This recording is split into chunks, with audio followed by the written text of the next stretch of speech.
గురుకులం, అక్కడ లక్ష్మీదేవి నివసిస్తుంది. ఋషేచ యుగలే యజ్ఞేచ యుపస్థితే, ఎక్కడైతే యజ్ఞాలు జరుగుతుంటాయో అక్కడ లక్ష్మీదేవి ఉంటుంది.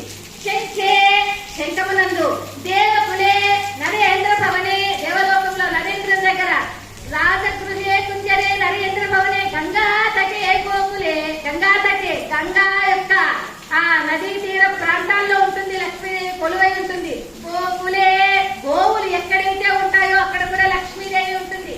యా శ్రీ తిష్టతి సర్వదా మమ గృహే, అంటే ఇప్పుడు చెప్పినటువంటి ప్రదేశాల్లో ఉన్నటువంటి ఓ లక్ష్మీమాత మా గృహములో కూడా సదా ఎప్పుడూ ఉండమ్మా అని లక్ష్మీదేవిని కోరుకుంటాం. కనుకనే యా శ్రీ సదా తిష్టతి భూయా సదా నిశ్చల, అమ్మా మా గృహంలో కూడా సదా నిశ్చలంగా ఉండు తల్లి అంటూ ఆ లక్ష్మీదేవిని పూజ చేస్తాం.